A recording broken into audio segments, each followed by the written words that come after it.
Hello and welcome back to the 2024 Aramco Formula 4 Saudi Arabia Championship, certified by FIA. As always, my name is Aaron Thompson. We're coming to you live now for the second second race, here at the Qatar Gulf Prix at the beautiful Lusail International Circuit. And this time, ladies and gentlemen, I'm joined by a different Luca. This is Luca Allen, the next driver of Ultra Emeritus .gp. In fact, the next champion with us in Formula 4 Southeast Asia.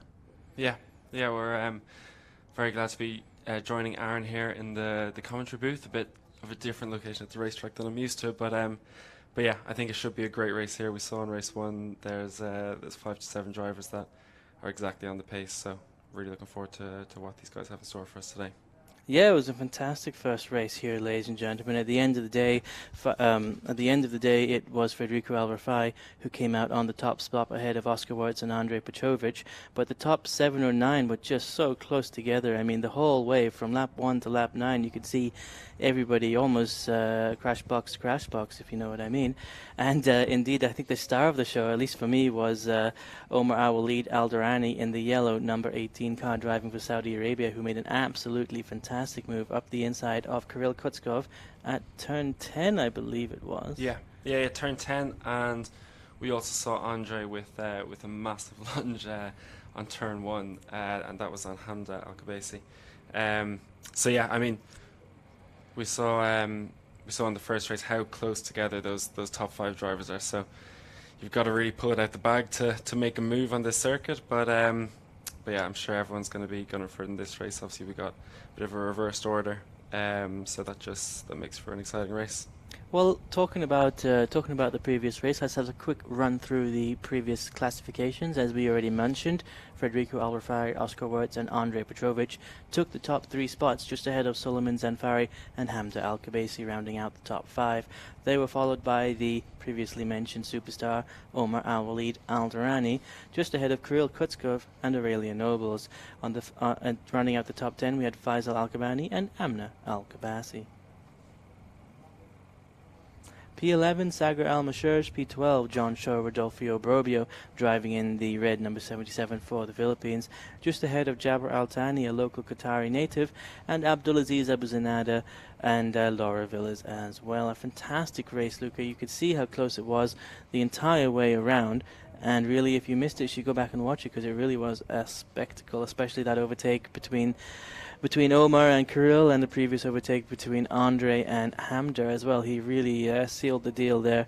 And I mean, it's unfortunate for Hamda, because she started P2. She had a really, really strong race, but about halfway through, she started to fall back the grid a little bit. Do you think it was tires? Did she run out of tires, or did she decide to stop pushing and hold on for the next race? Or yeah, I mean, we saw Hamda did an amazing performance in qualifying. In the race, everyone is gunning for now. You've got such a, at the top of the championship, you've got Federico Alvarfai, who's only 2 to 3 points ahead of Andre. So, when Andre's looking ahead and he's seeing Federico run away with the race, he's going to do whatever he possibly can to get past Hamda and get all those extra points. And that'll all be carrying on to this race as well. So you got Federico and Andre starting from the back. They'll both be looking at each other, watching how many place they're each making up and counting the points. Well, yes, they will indeed. And ladies and gentlemen, it's a Qatari native, Jabir Al-Thani, on pole position for this race. The black number 96, starting on the left-hand side of the circuit, just ahead of Laura Villas, in the blue number 55, driving for Switzerland. Faisal Al-Kabani and Amna Al-Khabaisi sit on the second row of the grid for Saudi and UAE respectively, and Amna and Faisal have shown an impressive amount of talent at the previous race in Kuwait, so they're going to give Jabir and Laura a lot of challenge, I'm sure, at the opening sector of this race, perhaps around the outside or up the inside. We've seen both are possible coming into turn 1. Third row of the grid, we have Omar Al-Walid Al-Durrani ahead of Sagar Al-Mashurj. The Saudi and Kuwaiti drivers have been battling it out all season so far, and are going to continue doing exactly that in this race, while Aurelia Nobles and Oscar Wirtz take up the fourth row grid in position 7 and 8 respectively, while Kirill Kutskov and Federico Alvarfai round out the top 10.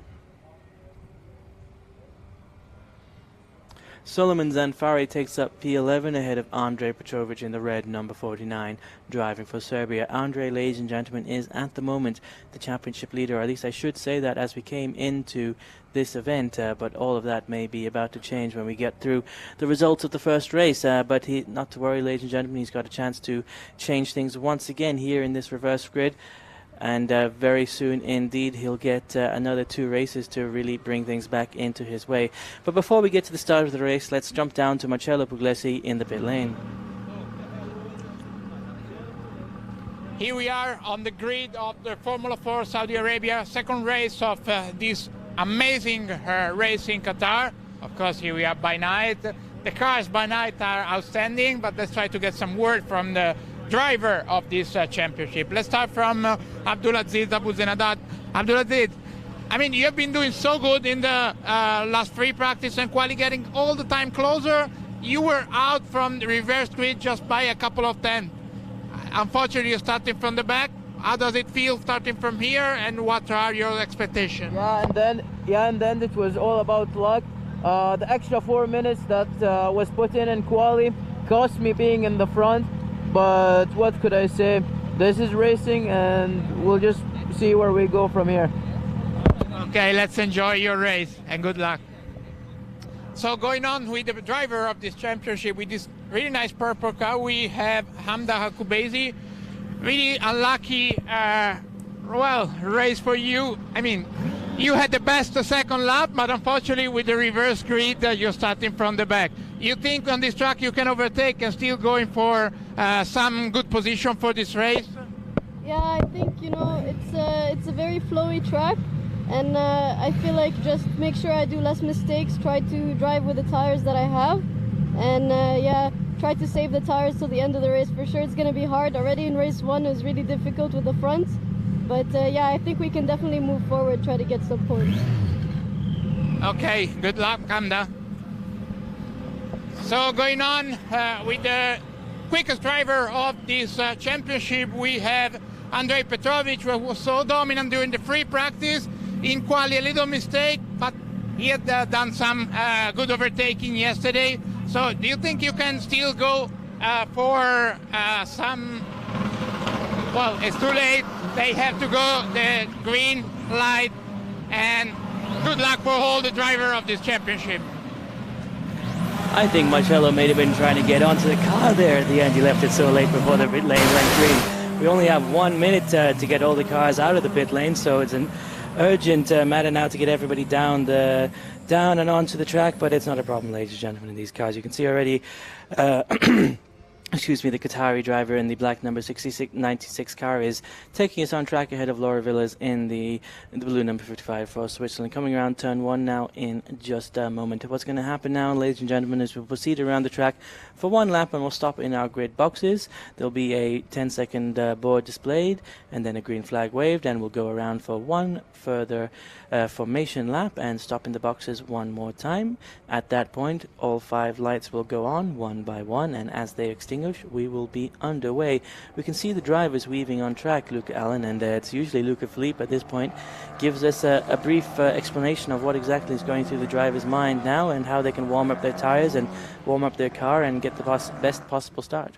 Yeah, that feeling of when you first get onto the track for a race, it's all you have a pre-race feeling for half an hour, or even a day before the race, and as soon as you get on track, everything kind of silences out and you start to just go into pure focus and for the task ahead. And as you said, you can see them now weaving. They're just trying to build up the pressure in their tires and get them to the optimal kind of temperature for the start of the race. It does still take, you'll see on the first few laps, people are still understeering and still missing the apexes a little bit, just still missing that little bit of temperature, but yeah, they'll do the best job they can. They'll be on the brakes, back on the throttle, just generating the heat from the inside out and then to the surface by weaving, as you see there. But yeah, it'll be really interesting seeing Jabor start from pole position here. The great thing about these reverse grid races is, I mean, in race 1 we saw everyone was so fast and so consistent, but in this race we get to see who has the racecraft, who can make it through the field, and then you've got the guys starting starting at the top that wouldn't necessarily usually be there in pace, and they're going to be giving it their all to get the best result possible from the position they're in. So yeah, I mean, I personally love watching these reverse grid races. I'm sure you'd agree with me, Aaron. Yeah, they're absolutely brilliant. They really are. I mean, that's the whole point as well, is to, it's not just about who can do the fastest one lap. It's also about who can keep themselves calm and collected at the back of the grid and silently but surely pick their way through to the front of the grid. I mean, that's exactly why Andre came out of Kuwait at the top of the standings, because he wasn't necessarily at the top step of every single podium, but he was on every single podium. You can't stop him.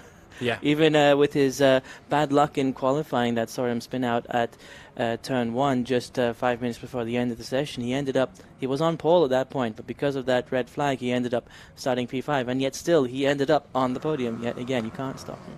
Yeah, I mean, listen, it's a championship. There's 24 races here across the championship, and it's not going to be the fastest driver, that, well, ultimately it might be, but it is also going to be the smartest driver that comes away at the end with the most points.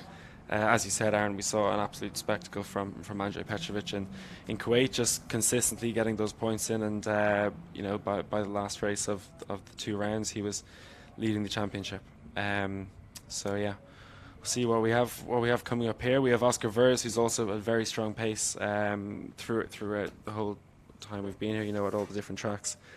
He's been on the other really end of back the luck. to, well, exactly, yeah, he had bad luck in Kuwait, but really back on form now, P2 in the last race. 30 seconds on the screen at the moment, ladies and gentlemen, but we will be going around one more time still, I believe. Or Yeah. So now you've got the green flag lap, and yeah, they'll just be getting that extra bit of temperature into their tires, probably going through all their different race strategies and what they're going to do. Obviously, you think you can plan all these things out, but once you get to the first corner, it's kind of in God's hands at that stage. But yeah, these guys will. I know the feeling. The pre-race feeling is, you almost can't describe it. But yeah, it's excitement. It's good. So talking about Oscar Wirtz and Federico Alvarafai, P1 and P2 in the last race, where are they ending up starting in this race?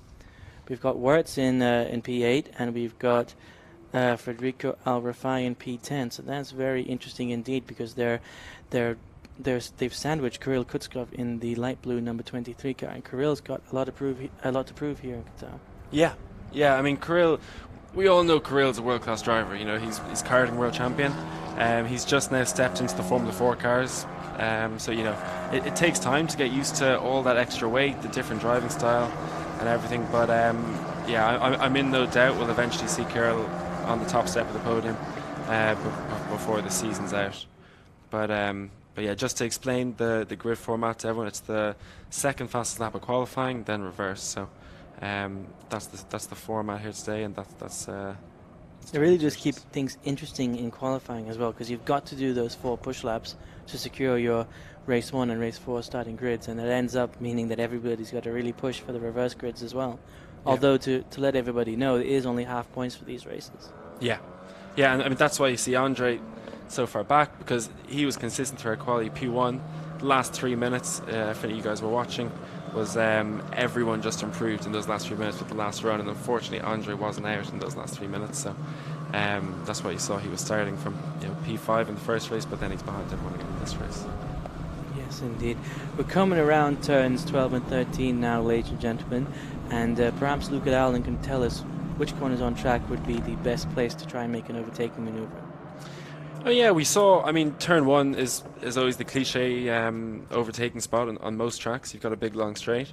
This track, it's quite flowing, but you've also got some nice tight hairpins to make some late lunges, and T4 saw some action in the last race. Yeah, we saw T4. There's also T7, T9. T9, T10. You can set your car up really nicely through the fast right-hander of 9 to leave yourself on the inside of 10.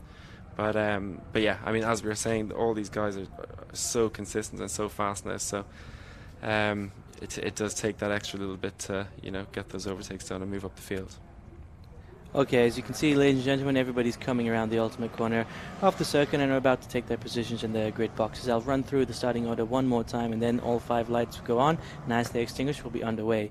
Jabber Al-Thani in pole position, Laura Villas P2, Faisal Kabani, Amna Kabesi and Omar Al-Walid Al-Durrani round out the top 5. Sagar Al-Masherj and Oriel Nobles take P6 and P7 respectively, while Oscar Wertz, Kirill Kutskov and Federico Al-Rafai round out the top 10. They are followed by Suleiman Zanfari, Andrei Petrovich, Hamda Al-Kabesi, Abdulaziz Abu Zanada, and of course John Shoido for Borio. Here we are, ladies and gentlemen, the cars going into their respective boxes, splitting the grid down the middle of the main straight. You can see, of course, the engineers down in the pit lane getting ready as well, everybody paying attention to the timing screens to see if there's anything they could possibly do to help their young drivers in the second race of the Qatar Gulf Prix. Everybody stopped in their boxes now. It looks like we have a full grid, 4 lights on, 5 lights on, and as they go out we are underway. Looks like a good start from Faisal Al-Kabani in the silver number 7 car, and Laura Villas as well seems to have jumped past Jabber Al-Thani as they go down into turn 1 now. Pay attention to the middle of the screen because it looks like Kirill Kutskov and Oscar Wertz are going to have some action as Amna Al-Kabesi goes up the inside of turn 1 on Laura Villas, and it seems that Faisal Al-Kabani now has the lead of the race. It is silver bullet Faisal Al-Kabani taking it over from the pole place driver. Coming through turn 2 and up into turn 3 now, there's going to be a chance for another overtaking maneuver as we go 3 wide through the exit of turn 3. On the left hand side of your screens, that is Federico Al-Rafai and Oscar Wertz in the white cars making a maneuver on Sagar Al-Masherj in the light blue number 5 car. That looks like he's going to sacrifice 2 positions here to the white cars as they double team him coming down through turns 4 and 5. Back into the left-handed turn 6 now, you can see that Faisal Al-Kabani in the silver car at the front of your screens is under pressure from Amna Al-Kabesi in the purple number 88. She looks left, she looks right, she decides to stuck it in behind the silver car and continue to look for a position to make a pass on him, while Omar Al-Walid Al-Durrani has taken advantage of all this action, put himself into P3 and is now closing in on the leading pack. Coming around turns into the third sector of the track, we have Laura Villas struggling to hold on in front of Kirill Kutskov, who makes a move up the inside at turn 9, repeating what happened between him and Omar Al-Walid Al-Durrani in the previous race. The silver bullet, number 7, Faisal Al-Kabani, holding on at the front of the grid. It is under a lot of pressure though, as the purple car behind him, the UAE driver Amna Al-Kabesi, is all over the back of that silver car. Coming down the back straight now, coming down through turns 13 and 14 now, you can see that Omar Al-Walid Al-Durrani is closing in as well. In fact, he has the best sector 1 of anybody on track so far by over 0.5 of a second, if I'm not mistaken, so he's really closing in on the first 2 drivers down the main straight now. They come across the start-finish line, and it is Faisal Al-Kabani, Amna Al-Kabesi and Omar Al-Walid Al-Durrani in P1, 2 and 3. While I see an orange car going into the pits, there may have been a contact in the beginning of the race. As we see on screen on the left-hand side of your screen, you have the white number 10 car, Federico Al-Rafai, trying to make a move on Laura Villas, and it looks like he's going to seal the deal coming into turn 1 unless Laura can hold it on the outside line. That outside line does seem to be a bit greasy and difficult to hold, Luca. Yeah, gee, what a start there from Faisal down the inside of Amna. Now he's ahead, just trying to hold on. But yeah, as you're saying, Aaron, the pressure at the front, because you're the one setting the example, I know. That's Suleiman Zanfari down in the pit lane in the orange number 52 looking for a new nose. Yeah, you see Omar and Oscar Verz there were the chargers at the start. As we were talking, it's all about those people making up their positions and see what they can do with their racecraft. And talks about Oscar Wertz. He's just gone fastest overall in the first sector. He was fastest overall in the second sector last lap, and he's up on the back of Omar Al-Walid Al-Durrani, who looks like he's about to make a switch up the inside of Amna Al-Kabesi. Can Oscar Wertz take advantage of this situation between the Saudi and UAE drivers just ahead of him? Not on this particular corner, and this is all playing into Faisal Al-Kabani's hands, because he is stretching his legs at the front of the grid. He now has a 0.4 of a second gap between himself and Amna Al-Kabesi, and this is very good news indeed for the young Saudi driver. Yeah, what Faisal just needs to do now is focus. He needs to stop looking at his mirrors, remember all his breaking points and hit all his apexes. It's definitely easier said than done, but he's doing a good job out there so far with the likes of the Red Bull Junior and Amna Al-Kabesi behind, and Omar charging in third place. We've got Oscar Verz now joining that train. So yeah, it's all going to tighten up now in the next few laps. We've got Petrovic up to 6th already. He'll be on a charge to get through to the front. He'll see Oscar Verz there ahead as he goes wide there behind Kirill. But yeah, everyone's really gunning for it in this race, so I think we're in for a treat over the next few laps. Well, Omar Al-Waleed Al-Durrani is going to have a look in his mirrors very soon indeed, because Oscar Welch just went best in sectors 1, 2 and I'm sure 3 in just a moment as they come across the start-finish line. You can see the gap between the yellow car and the white car in the middle of your screens is very, very close indeed. And just behind as well, there's action between Sagar Al-Mashurj and Andrei Petrovic coming down into turn 1. Around the outside, Petrovic tries. And a lot of people have tried this here, and it looks like Petrovic may actually be able to make it stick. And look at the inside line coming into turn 2, but Sagar Al-Mashurj does not let him get away with that at all. Closes the door on him coming through the exit of turn 1. Very good driving as well from the Kuwaiti national.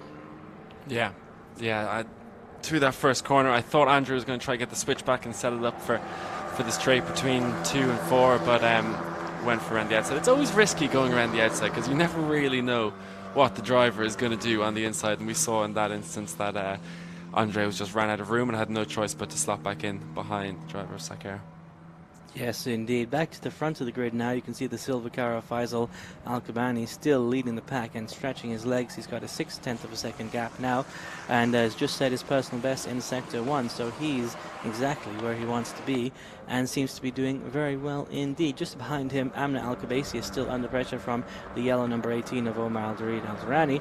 And Oscar Wirtz is, as seems to have dropped back just a little bit. No, that's his teammate Federico Al-Rafai in the white number 10 car on screens at the moment, who is just behind Andrei Petrovic in the red number 49, who is all over the back of the light blue Kuwaiti car driven by Sagar Al-Mashurj as they come down into the third sector of the track. Faisal Al-Kabani going through turn 14 just at this moment, and it looks like there may be an opportunity coming through turn 1 once again. We saw in the last lap that Andrei Petrovic tried to make a move around the outside of turn 1 on Sagar Al-Mashurj, and he may be able to make an inside move if he plans his exit at turn 16 a little bit differently this time around. Yeah, and Andre will be in a rush. He will see Federico in his mirrors and know that Federico's just overtaken him in the championship by about 2 or 3 points. As you see there, Federico just went purple on the lap previous, so he is fast, and that's why you see Andre in such a rush to get past the light blue car of Sakar. These are really the deciding moments, and getting into that clear air and then pulling away. But Sakar is, he's a very fast driver as well, so he will not make it easy for anyone to get past him, and he'll be looking to get up to the podium place as well in this race. Well, talking about Federico Al-Rafai, he just went fastest overall in the last lap and is closing in on Andrei Petrovic. So you're exactly right. They've got to get going. Andre, what have you seen, Luca? What I don't see is the red car. That's a very good point indeed. Neither do I. Looks like he ran off at turn 1, and unfortunate there for the Serbian driver, but good news for Federico Al-Rafai, who sets another fastest overall. Who's also past Sakar now. So he'll be pushing on to his teammate in the white car, Oscar Vers, and it'll all start tightening up. We'll get a group of 5 cars here at the front of the field. I'm sure there'll be fireworks, but I'm looking forward to it. Well, those 5 cars are going to be Faisal Al-Kabani, Amna Al-Kabaisi, Omar, Oscar Wirtz and Federico Al-Rafai. Federico doing his personal best first sector. They're just finishing the second sector now as they come through turns 12 and 13. Not quite close enough for anybody to make a move. And indeed, Faisal Al-Kabani is managing to maintain his 4/10 of a second lead at the front of the pack. And there's going to be a lot of pressure on Omar Al-Waleed Al-Durrani in just a moment as Federico Al-Rafai and Oscar Wirtz catch right up to him. This actually may be good news for Omar, as the 2 teammates behind him, the 10 and 11 car, may start taking some of the pressure off of him so that he can go back to charging against Amna Al-Kabaisi just ahead of him. Yeah, and we see Andrei Petrovic's times there in back in 14th place. He hasn't gone any faster in the second sector, so it looks like he could have some technical issues, as we see also there Suleiman Zamfari in the pits. I imagine Suleiman, after replacing the wing, he was driving around at the end of the grid. He might have decided just to come in and call it a day. Save the tyres, exactly. Yeah, but how good of a job is Faisal Al-Kabani doing? out in first. It's never easy, and you know this is Faisal's first season in Formula 4 after coming as experienced in the GT cars in the Ferrari Challenge. But coming, Big accident here at what appears to be the final corner of the circuit between the blue number 55 of Lara Villas driving for Switzerland and I believe the green number 22 of Aurelia Nobles. Is that correct? We're coming into a quick replay now to see exactly what happened. And here we are. It looks like a move up the inside at turn 1, and there's contact between the 99 of Abdulaziz Abu Zanada and the 55 of Laura Villas, and that's unfortunately the end of their races. It is in a bit of a compromising position, ladies and gentlemen, so we may need to red flag the race. Hopefully we'll be able to continue on the yellows, because it's amazing what Faisal Al-Kabani is doing at the front of the grid. And we can see that Andrei Petrovic has chosen to come into the pit lane as well. Maybe it looks like they're having a look at the front nose as well. He may have had a bit of contact at some point during the race, and is a safety car now, ladies and gentlemen, because of that incident between Laura Villas and Abdulaziz Abu Zanada at the first corner. Yeah, safety car right now, which is just going to bunch the group up a bit. Everyone will get a chance to kind of recharge their batteries and clear their mind. And yeah, but as we were saying, what a great job Faisal's doing out front. Amna, of course, holding off Omar and also applying a lot of pressure to Faisal, making it a great race for us to watch. Federico will be looking around now, not seeing any sign of Andrei Petrovic, and he'll probably be hope not rubbing his hands together, but he'll be in good spirits, and I think he will take the approach for the rest of this race just to make sure he gets the points on the board. We saw in Kuwait he had some unfortunate results that didn't help him in the championship standings, so he's looking to really make a comeback and make a statement here at the Losail circuit in Qatar. Well, as it stands now, what are the positions, Luke Allen? We have Faisal Al-Kabani up in P1, Amna Al-Kabasi in P2, and Omar Al-Durrani in P3. They're followed by the white cars of Oscar Wirtz and Federico Al-Rafai. That's your top 5, ladies and gentlemen. So after this safety car restart, it's going to be very interesting indeed. I believe it'll be the first safety car reset for Faisal Al-Kabani, the silver bullet, in car number 7 at the front of the pack. So he's got a lot of weight on his shoulders now. And Luca, can you tell us exactly how that feels and what you would do in his shoes? It doesn't feel great, I'm going to be honest with you. It feels good to be leading a race, but knowing that you have a train of about 11 cars behind you, all with the goal simply to go as fast as they can and make positions up. It's a lot of pressure. You just have to. I was talking to Faisal before this race, and the plan is just to really focus on all his braking points, all his turning points, and the more you look in the mirrors, the more it slows you down. But looking at the timing board here, we can see the top 9 or 10 are all lapping very close to each other within the kind of their best laps or last laps are all within the same seconds. So it's not going to be easy for anyone out there. Even if you're Oscar or Federico in 4th and 5th, you've got Saker, Aurelia and Kirill all trying to make up positions as well. So everyone is going to need to keep more than one eye on their mirrors and on both mirrors. On both mirrors. It would be handy to have 4 eyes in these situations, but yeah, with the safety car restarts, you need to make sure you get the temperature back into your tires. Just keep weaving, keep the temperature in your tires, and just keep the momentum going, and just be ready for the restart. So, message from the pit lane, ladies and gentlemen. Andrei Petrovic came into the pit lane as he believes that some debris punctured his front left tire. So that's incredibly unlucky for the Serbian driver. Having come out of Kuwait on top, bad luck in qualifying, spinning out on with it 5 minutes left on the board, and now this puncture on his front left. But I believe it's not going to phase him at all for race 3. He's going to be back up on the podium like nothing's ever happened. No, Andrei's been, he has a great he's got a great head on his shoulders. He does, and we saw the upwards trajectory he took on in Kuwait.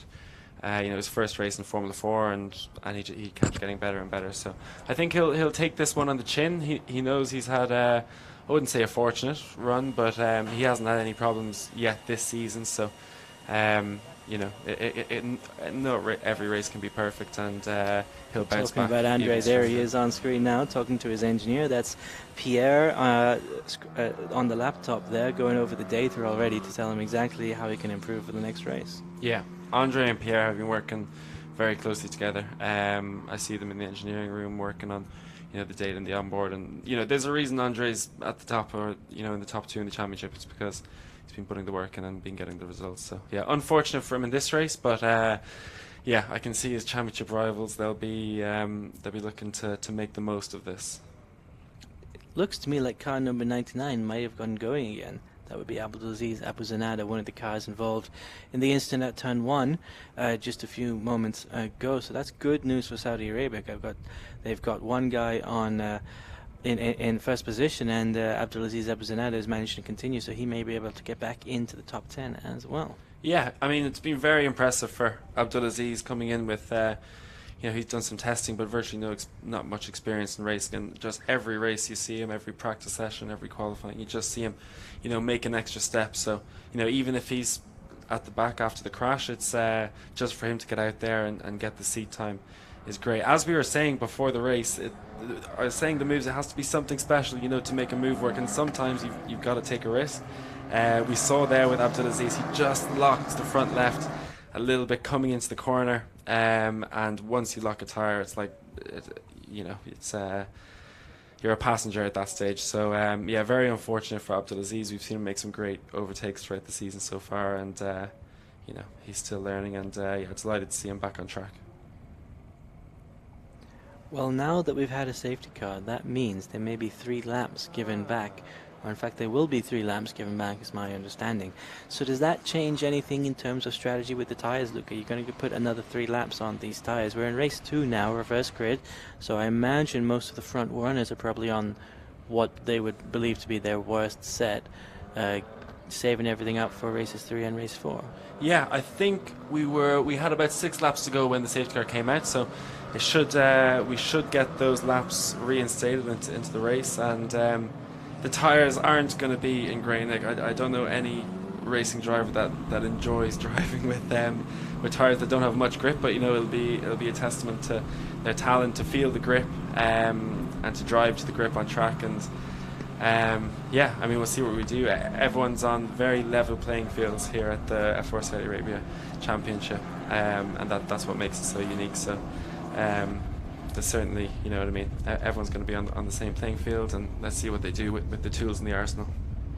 Yeah, exactly. That's the whole point as well. I mean, it's all about making sure everything is equal, and then you can really, that doesn't just give everybody an equal opportunity. What it also does is it allows you to compare your data to other drivers more.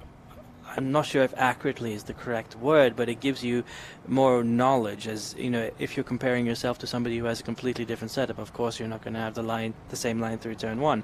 But if all the cars are on the same setup, you can see exactly which line is the best way to go. Yeah, 100%, and you know, that's what makes the championship so special, because often there's a fastest driver, you know, but there's not very often a driver that's fastest in every single corner. So we all share the data here. So you know, even if Frederico's fastest in a practice session, you can come in and see that, you know, Oscar's fast in turn 10, and that's also why we see you know, the likes of Abdulaziz, Juancho, and drivers like that progress so fast, because they come straight into it and they have the access of some of the best Formula 4 drivers in the world right at their fingertips, and yeah, it's really showing here now with the top 10 all so close in pace. Yes, indeed. Talking about fantastic young drivers, Omar Al-Walid Al-Durrani, is he going to have a chance to overtake Amin Al-Kabesi and get into P2? Is it going to be a Saudi 1-2 here at the second race in the Qatar Gulf Prix? Yes, I mean, he will have a chance, but you know, as we were saying, it's very hard to make that opportunity for yourself. And Omar will also see those very bright white cars behind him, and they're 2 very fast drivers, Oscar Verz and Federico El Rafai. They're not the 2 drivers I would really like to see in my mirrors coming off a safety car restart. But which 2 drivers would you like to see in your mirrors, Luca? I don't know. I can think of some names. Even just a more bland colour, you know. I feel like driving around and seeing those 2 stars in my mirrors is a bit it's a bit intimidating, but yeah, you can see Faisal at the top there, just vigorously weaving the heat into his tires, getting ready for when the safety car is restarting. But yeah. Well, it looks to me, ladies and gentlemen, like they may have been able to recover the car from the first corner. I don't see it on the live timing map any longer, so we may be getting to resume very soon. The safety car board is still out, but as we come into sector 3 now, we may see the safety car begin to pull away from the procession, and if that happens, it would indicate that we are about to go racing again very soon indeed. So safety car restart procedure, Luca Allen. What exactly happens there? We all know that the driver in front is in control, but when does that switch back to racing? Yeah, so at around turn 13 or 14, the safety car will turn off its lights, and then it is in the power of the car in first position, which is Faisal. You can see him now braking, accelerating, just really generating that heat into his tyres. It's all down to him, basically. He's got the easy job now, I would say. It's down to the cars behind him. Your reactions literally need to be like a cat at this stage. Because Faisal can put his foot down at lights any off stage. on that safety car there, Luca. Lights are off on that safety car. You can see Faisal controlling the pace now. He's really backing them up a lot. He's really backing them up, and you've got a long straight here at this track. So I personally wouldn't like to go too early. You can see him just weaving there.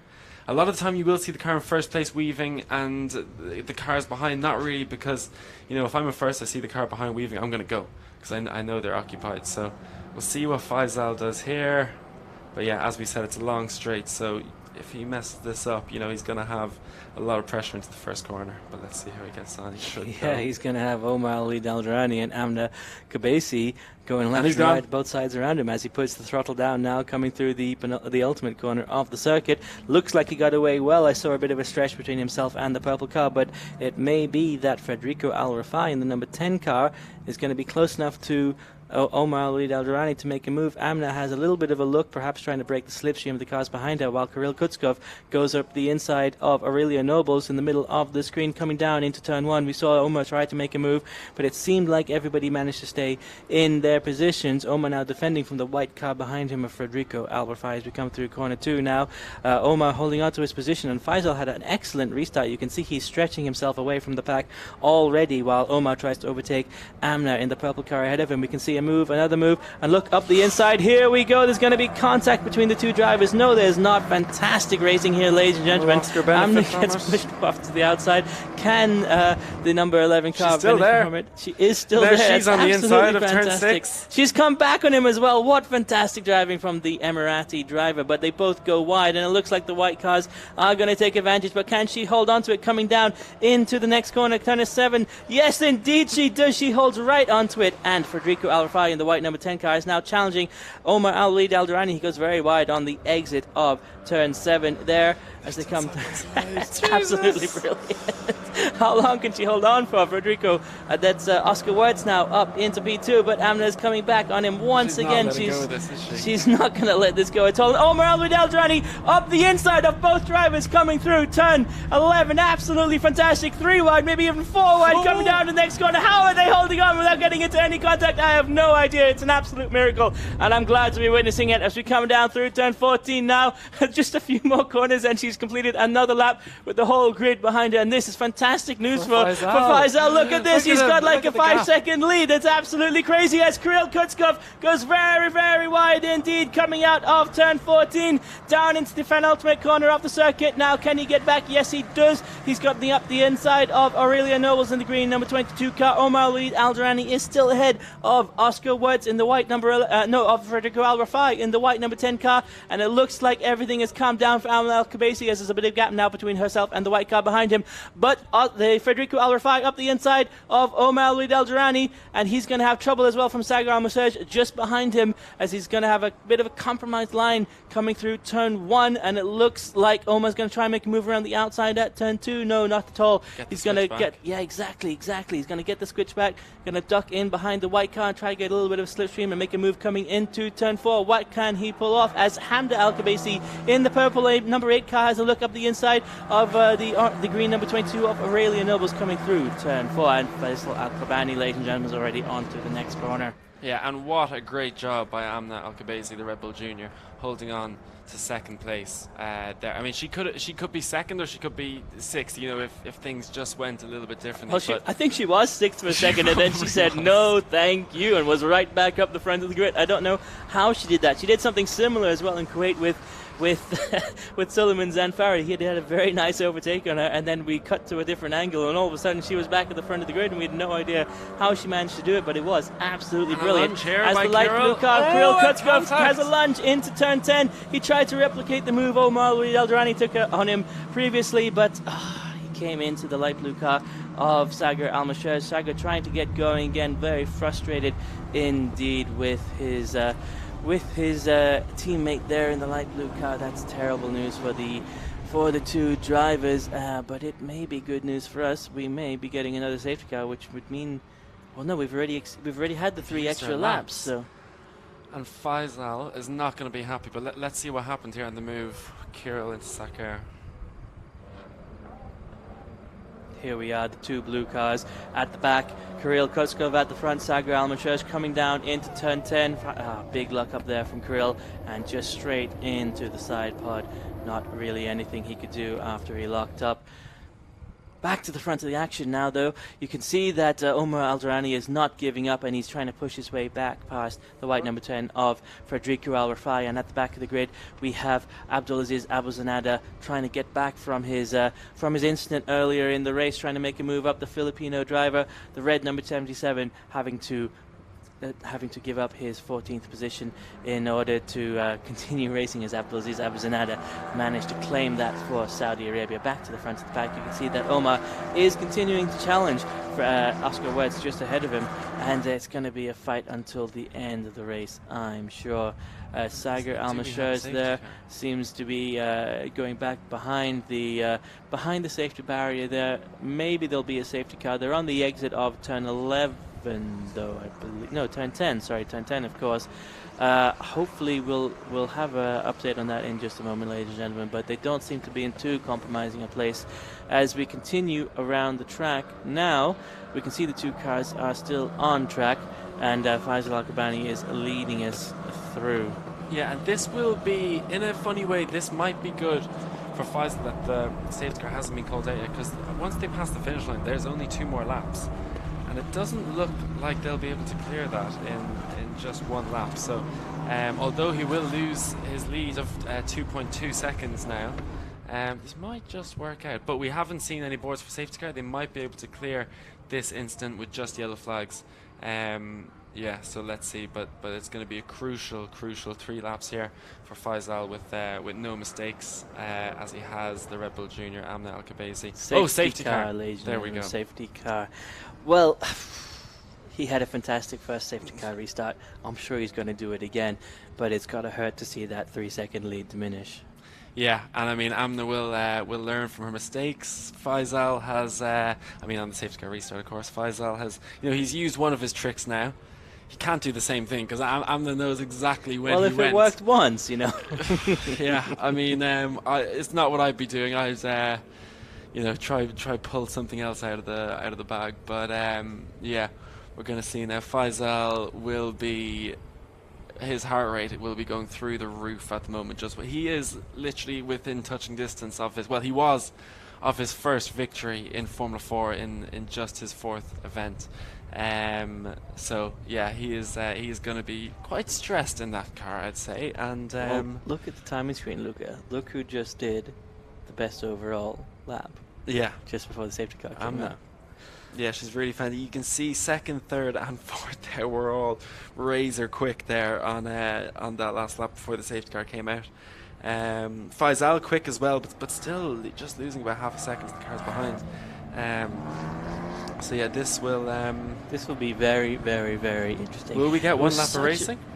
We should. We absolutely should. Well, I hope we should. But of course, it's all up to race control and make sure everything's done safely for these young drivers. But it was such a fantastic restart last time around. The action between Amna, Oscar, and Frederico, and Omar Al-Durrani, who I believe has Oh yes, sorry, that we saw that earlier on, is now behind the number 10 car. I mean, it was such a great lap there between those 4 drivers. Amner at one point had like dropped back to P6, but the next corner was back up to P2. It was absolutely brilliant. I mean, how often do you see Formula cars racing each other side by side for half a lap? 4 of them constantly swapping places with no contact. I mean, I watch racing all the time, and I don't see much of that, I must say. Yeah, so. I mean, I was crossing my fingers for them, and then it was the mid pack that had an incident. It's absolutely brilliant what those 4 young drivers managed to pull off, and I hope we get to see it again very, very soon. We can see that the first car is already being recovered, so with any luck at all, we will be able to resume shortly. Yeah, and just going back to that incident, I mean, as we saw at Abdulaziz, the same thing happened to Kirill, just going into the corner, trying to make a move. And it's a very fine line between the peak of braking and then locking the tyres. And as we said, once you lock the tyres, you're a passenger in that car. And unfortunately, it didn't work out for Kirill there, and it ended up ending Sakir's race as well. So yeah, unfortunate. But they'll be sure to bounce back in the remaining 2 races of the weekend. Well, if I'm not mistaken, Luca, that was the parents of Faisal Al-Kabani just down there on screen a minute ago. Yeah, and if they're anything like my parents, their heart rate will also be going through the roof when watching the racing. It's almost less nerve-wracking to be, I can't imagine having a kid and watching him drive in a race car, but hopefully I'm a few years away from that. Anyway, back to the racing. Well, very soon indeed, I'm sure. 2 laps left on the board as we come across the start-finish line now. It'll be down to 1 lap, and we saw already the first car has been recovered. Another 3 minutes going around may mean that we get 1 final lap to see what's going to happen here, and if indeed Faisal Al-Kabani can hold on to that first position, I believe it's the first Saudi Arabian race winner. We're on to the last lap now, ladies and gentlemen, so very soon we'll see what's going to happen. If there's going to be some racing, we will know that at turns 12 and 13 when the safety car lights go out. Yeah, but judging by the last lap here, I mean, even when the safety car lights go out, you cannot overtake until you get to the start-finish line. So I think this means, unless we have added lap, I think we used all our 3 added laps, didn't we, from the last safety car? Yeah, I believe that what they do now is in the original regulations it said the race director could return 1 to 3 laps, but now after Kuwait what they decided was just automatically if there's a safety car you give the extra 3 laps. Yeah, but it would be great to see that Saudi Arabian flag on the top step of the podium and hear their national anthem here in Qatar. And we are hopefully just moments away from that. Let's see. I know Amna will be praying for just 1 more lap to have a chance to go for the win. But regardless, she can be very proud of her performance here at P2, and it wasn't an easy P2. She had to fight quite hard for that. Of course, Omar then on the other hand, he's drove an absolutely amazing race throughout the whole thing, but he was just on the wrong end of the stick with that 4-car battle and ended down in P5. But Omar as well, the steps he's been making every single race weekend to now, he's not to be messed with now. He's a proper top runner now in this championship. We have seen him on the podium before in these reverse grid races, so we know what he's capable of. But yeah, I'm sure he's another driver where it's only a matter of time before we see him on the top step of the podium.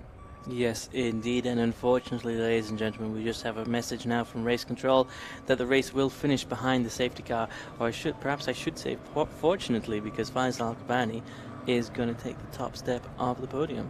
Yeah, I am delighted for Faisal. I've been working with Faisal this week, and he's really been, he's been so motivated. He's been working really hard with the data, and all the behind the scenes stuff that you guys don't see. He's been working really hard, and just making sure when an opportunity like this comes in front of him that he's able to then grasp it with both hands. And yeah, I mean, to win. For a brief second there when he was behind the safety car and I could see him, I thought, Jesus, we're giving him the commentator's curse.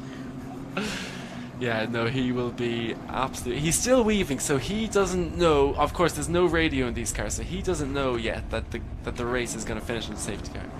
Well, that's maybe an important point, Luca, because if he doesn't realize and he goes around and does a second lap and goes past the checkered flag twice, that would be a penalty for him. So this is important now, what happens here at the end of the race. Yeah, well, he's because weaving. he looks like he might be gearing up for a race restart. Did the safety car lights go out? He's definitely started holding the pack back, but I believe the checkered flag will come out when they cross the start-finish line, and Faisal will be awarded first place. But let's see. Well, here. that's an interesting question as well. What happens if he restarts and then stops when he sees the checkered flag? Would there be a penalty for that? Because this is him putting his foot down now, and as we come across the start-finish line, we can see the checkered flag. But does he notice it? He will. He will indeed. Very, very good there for Faisal Azkabani as he notices the flag and he takes home his first victory, and I believe the first victory for Saudi Arabia as well here in Formula 4. Yeah, what a result for Faisal. I'm absolutely delighted for him, and yeah, he will be equally as delighted. You know, for the first 4 or 5 laps, we saw just him driving to that consistency that he needs to do in order to keep that first position. And yeah, with the safety car restart, stayed out of trouble, built that gap up, and then had it all taken away from him with another safety car. But luckily, we finished onto that second safety car, and he's the winner. Yes, indeed. And with that, ladies and gentlemen, it's my time to get down to the podium, so I'm going to leave you in good hands with Luke Allen, and I hope to see you very soon again at 10 o'clock for race 3 here at the Qatar Gulf Prix. Yeah, what a race we had there. The reverse, I did say it before the race, the reverse grid races are always great to watch because you've got all the young guns, you know, in these Formula 4 cars. And remember, with the Formula 4 cars, there's not as much downforce, there's not as much speed as the Formula 1 cars, so it allows them to really follow a lot more closely and race a lot more closely, which ultimately leads to much better racing. So that's what we saw in that race. We've got another reverse grid race in race 3, which is coming up in just a couple of hours, so make sure you tune in for that one as well. But yeah, some standouts there. I think, of course, Faisal Al-Kabani winning the race. Amna Al-Kabaisi then in second place, really had to fight for that second place, and I believe that is her best finishing position of the season so far. She was leading a race in Kuwait until she got caught up in an incident with, I believe, Kirill Kutskov. But yeah, I see Oscar Verz there again on the podium. His luck is finally starting to turn a little bit. We are in Kuwait, and you know, you do have those weekends as drivers where you just think the world is absolutely against you, nothing's going your way, and he had one of those weekends in Kuwait. And he's another driver, you know, that and Amna has kept going. Yes, Faisal has done the right thing by going into the pits, as we did take the checkered flag. Seems to be a few cars still going around the track, but anyway, that will all be sorted out. That's where was I? But yeah, we have another reverse grid coming up. Oh, Oscar, yeah, another driver that works tremendously hard off the track, you know, behind the scenes with the Dane. I wish I could be down there and clapping for Faisal. I'm so happy for him, you know, to win this race. He really deserves it, all the hard work he's done. And you know, now he's reaping the rewards, points at the top of his helmet. But yeah, the Aramco sponsored car. It'll be great to have the Saudi Arabian flag on the top step of the podium for the first time this year. You can see Amna there with her parents. I believe it is her mother's birthday today, so hopefully that trophy will be a nice present for her mum. And you can see her brother there as well, Abdullah Al-Kabaisi, who is just sitting out this round. We saw some very impressive results from him in Kuwait. And yeah, just sitting out this round, hoping to see him back in the seat soon. You can see Peter Thompson there, Mr. Peter Thompson, with a huge grin on his face. There he is, about to give Faisal a big hug for his victory. Peter's done an amazing job to, you know, give these drivers the platform to show their talent here in the Middle East in this championship. And to finally see, you know, a Saudi Arabian driver get that win is a huge moment for this championship, I would say. But yeah, everyone in very good spirits down there, apart from, well, not everyone actually.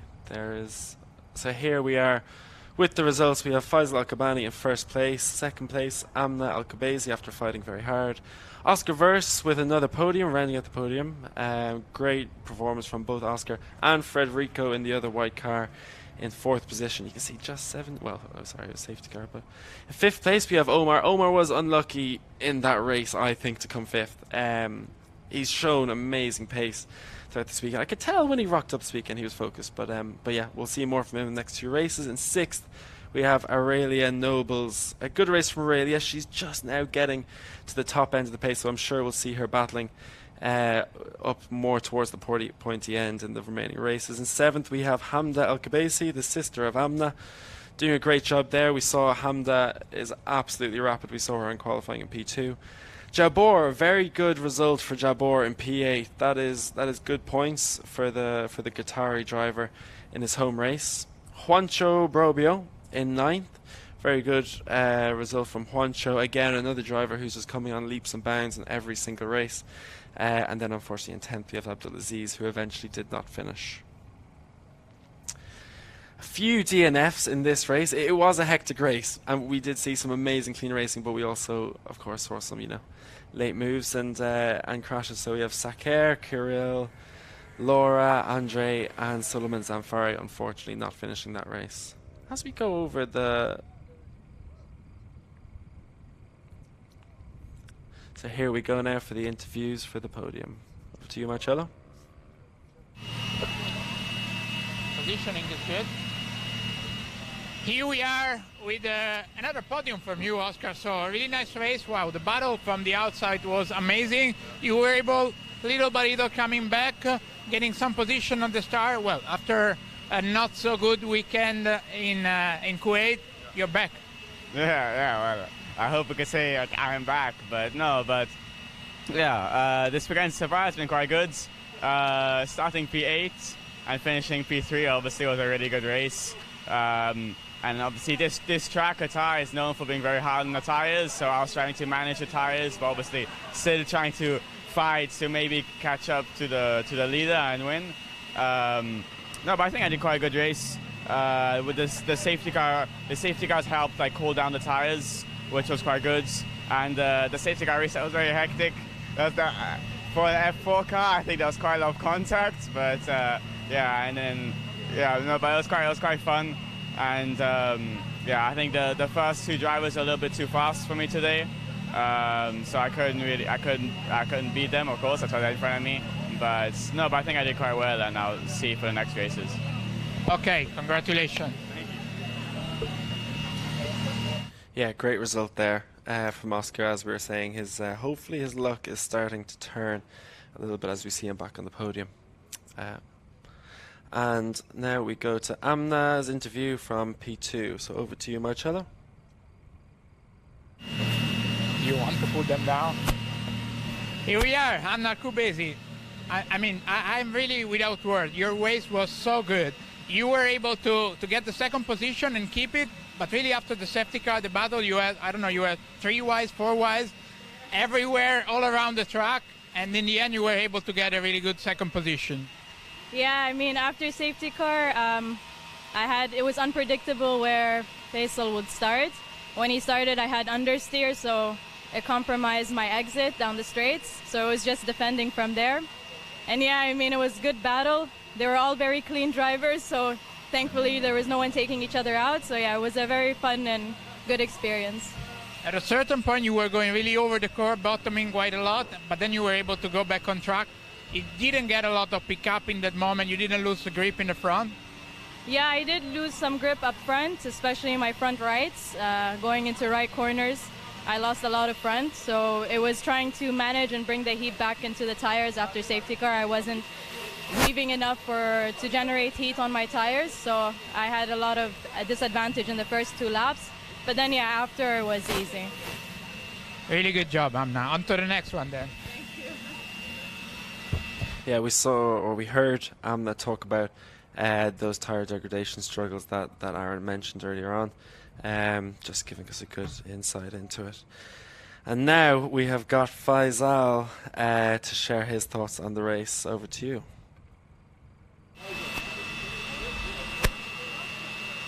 Faisal Al-Kabani, after a podium in Kuwait, now you are on the first step on the podium, so you are a Formula 4 race winner. From the outside look, everything was super easy for you. Even with safety car, you were able to pull away. How was from the inside? First of all, thank you very much. Yeah, finally on the top step of the podium. To be honest, quite an easy, relaxed race from my side of the cockpit. Try to stay cool under both safety cars, because that's when the field bunches up and everybody's quite eager to overtake, especially when the green flag is down. So it was just about picking my moment on when to go on green and stay calm throughout the remaining laps that we had.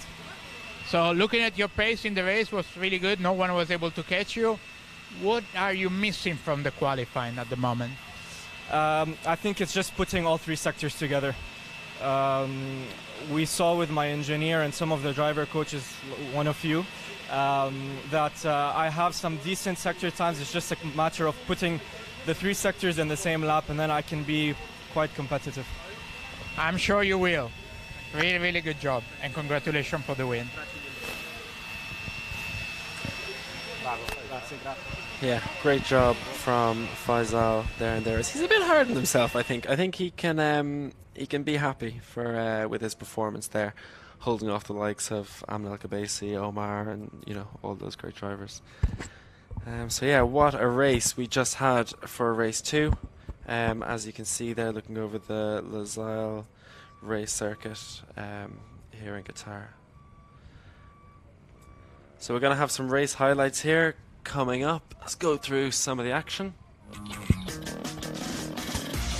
There we saw the move from Faisal on Laura Villas in the first lap, and then Federico also on Laura Villas in the same corner. Zamfari Silman, we're yet to see what happened to his front wing. Must have been a bit of contact there. We saw Andre's big lock-up mistake. Zamfari then unfortunately DNFing from the race.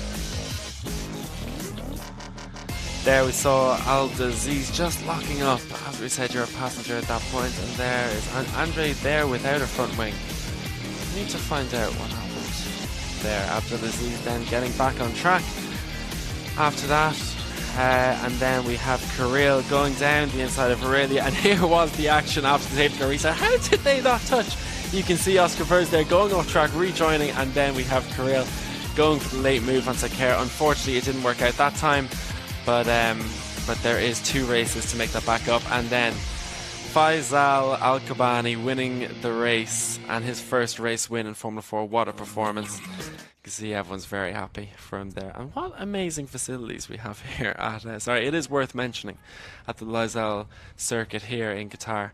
I've been to a lot of race circuits, and I don't often walk around a race paddock admiring things such as architecture, but yeah, you can see there the amazing facilities here at Qatar circuit.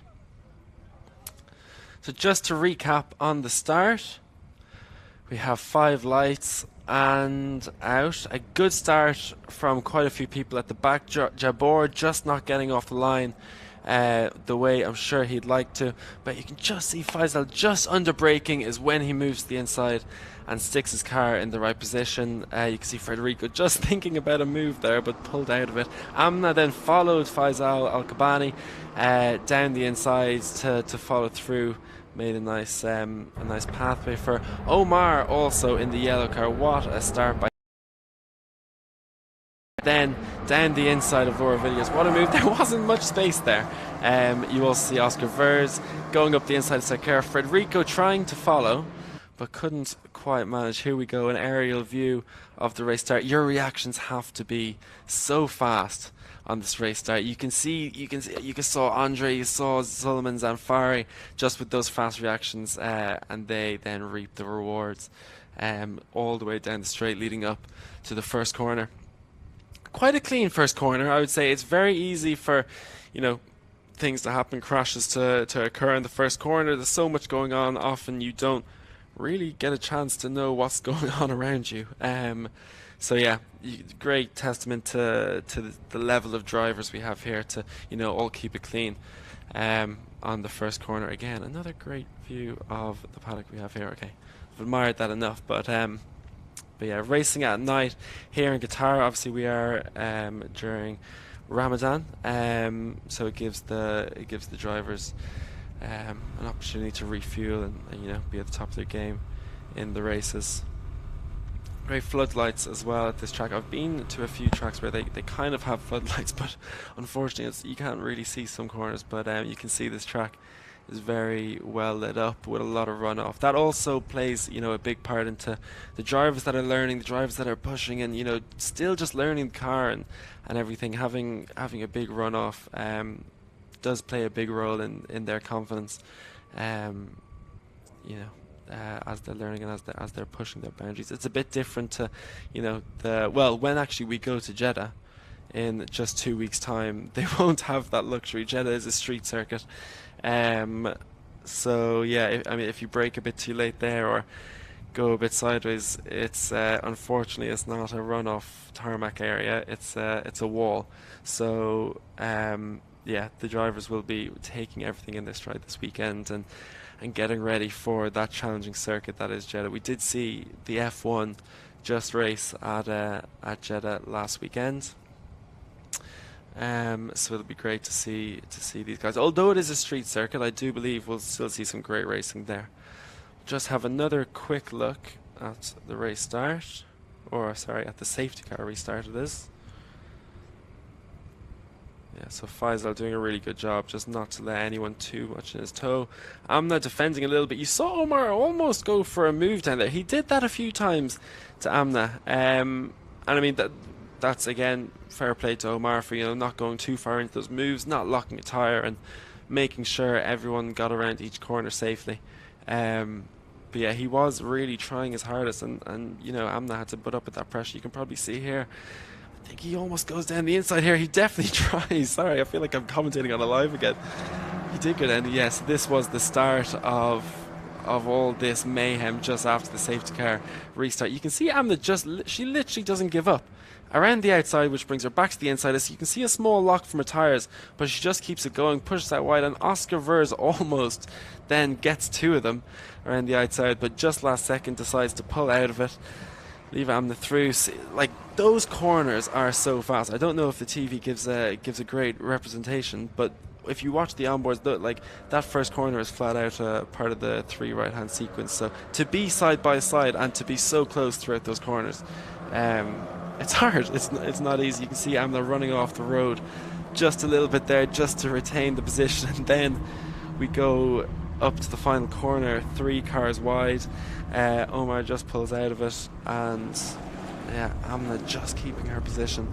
But literally, they must have touched at some points, but luckily no damage occurred. And as we've been saying, it's a great testament to the level of driving that all these guys and girls are showcasing. We saw Kirill there run a little bit wide. Omar there defending from Federico. It's all still going on. It was a full lap of action on the safety car restart, and then you get to that straight, and trust me, when you are at the leading a train of cars down that straight, it's not a great feeling, because you are just literally punching a hole in the air, and everyone else is getting a slipstream on you and just bit by bit catching up.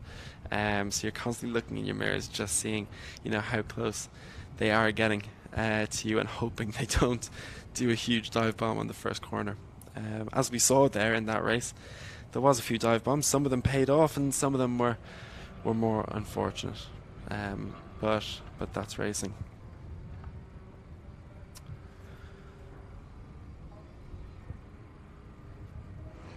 It's great to have the likes of Aurelia Nobles here as well.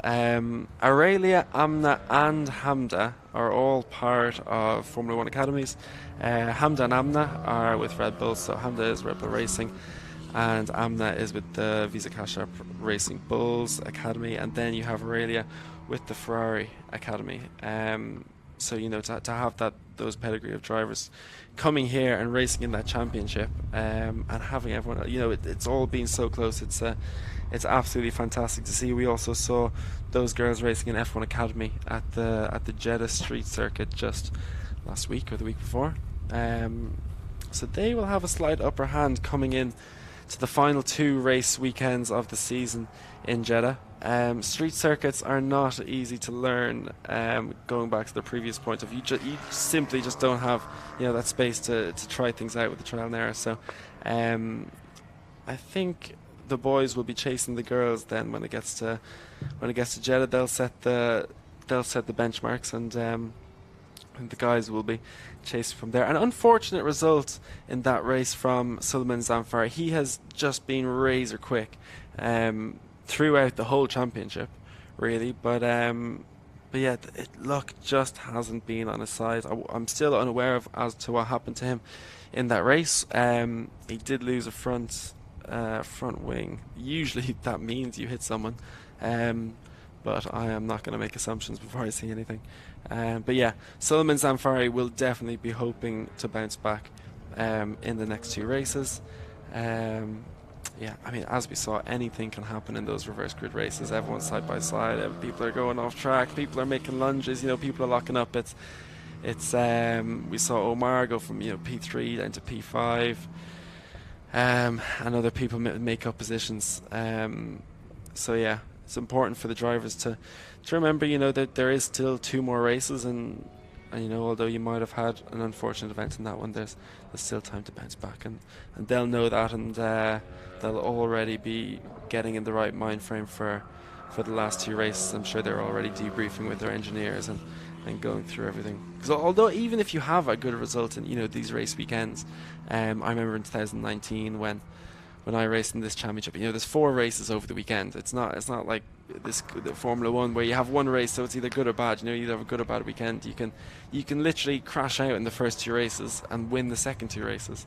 And I know that can happen because that happened to me in India when we were racing. But yeah, so it's important for the drivers to know that they can literally turn their whole weekend around right now if they've in the next 2 races. And equally as important for the drivers that have had a good weekend so far to remember, not to celebrate. Probably stay away from the champagne just as of now, because you simply can't celebrate this early in the weekend. You've got to keep your head screwed on. You've got to stay focused, and yeah, you just reflect on it all really at the end of the weekend and the end of the 4 races on track. Here, just in between the races, it's worth mentioning, we have some of the best Qatari young drivers picked by the federation to come and test these Aramco Formula 4 cars out. I've been following them, kind of coaching and helping them in their testing over the past few days, and these are some very impressive drivers. So I do believe this championship will really unlock some hidden gems that we have out here in terms of drivers with the Middle Eastern drivers, and I'm in absolutely no doubt that we'll see more drivers from the Middle East. As you can see here, talking about drivers from the Middle East, we've got Faisal Al-Kabani just hopping on to the top step of the podium. Now for the trophy presentation, may I please call Mr. Frank Trophy presentation, the Aaron. first place trophy for the 3rd place trophy.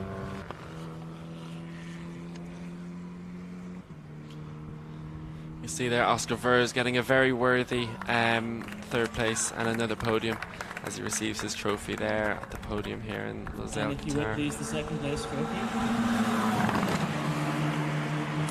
And Amna Al-Kabasi, that race wasn't easy for anyone. I mean, let's be honest, but she did fight. We saw the replays of that safety car restart, and she fought for that 2nd place. So I'm sure that trophy will be one she can cherish. And Faisal, the winner of race 2 here at event 3 of the Aramco F4 Saudi Arabian Championship, as we wait for the national anthem.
Thank you You can see very they're much, all in everybody. good And now spirits for there. the It ladies. was great to see on the podium.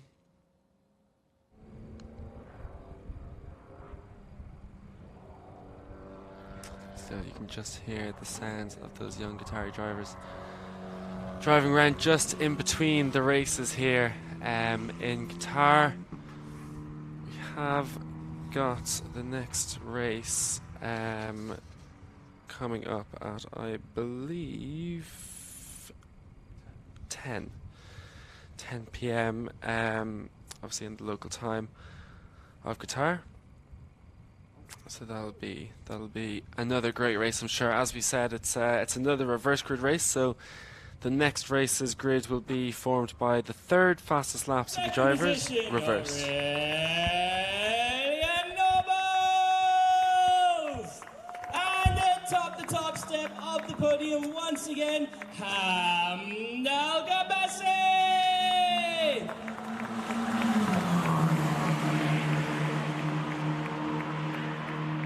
And now may Mr. Frank Vasseur please present the third place trophy. So here on the ladies' podium, we have Hamda Al-Gabassi in third place, receiving a trophy And if on the you would, please, Aramco second podium place here. trophy. And Aurelia in second position. A great drive there from Aurelia. She's been very consistent this And weekend, of course, the and first she's place just getting trophy. faster and faster, so I'm sure we'll see her more towards the pointy end in the next two races. And Amna, first place from the And now ladies for the today, national anthem so that is a to great be result from her. And here we go for the national anthem.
It's been so great to see all the rising stars, and in motorsport with the F1 Academy, an all-female championship, and you can see that they're well capable of being at the very front of the grid, as we saw there with Amna Al-Gabassi.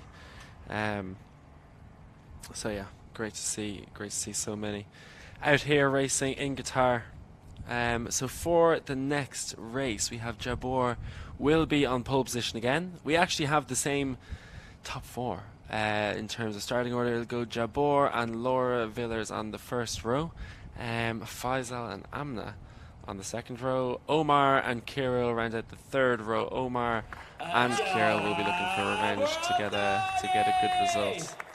Here we are with the rookie podium. And in first position we have Maulid Al-Durrani! So we have Abdulaziz there in third, with Jabor in P2. And now may Mr. Frank Vasseur please present the third place trophy.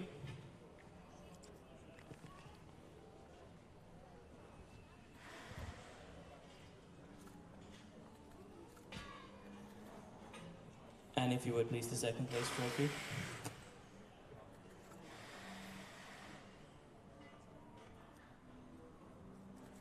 And of course, the first place trophy.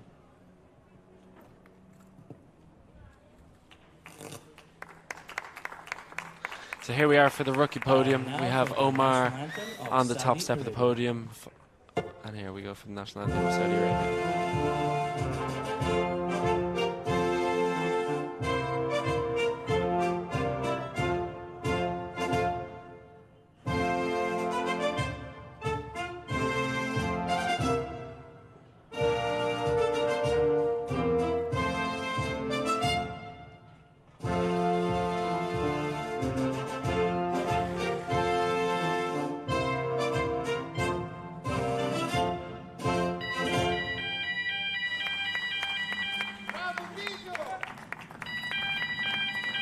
back for a quick photo opportunity.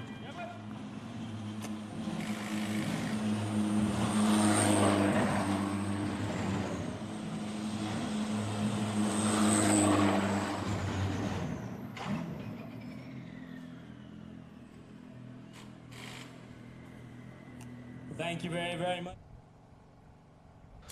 Okay, fantastic. That is the end of the podium celebrations. We will be back on track for race 3 at 10 p.m. local time here in Qatar. I hope you enjoyed that race as much as I did, and I look forward to seeing you back here for race 3.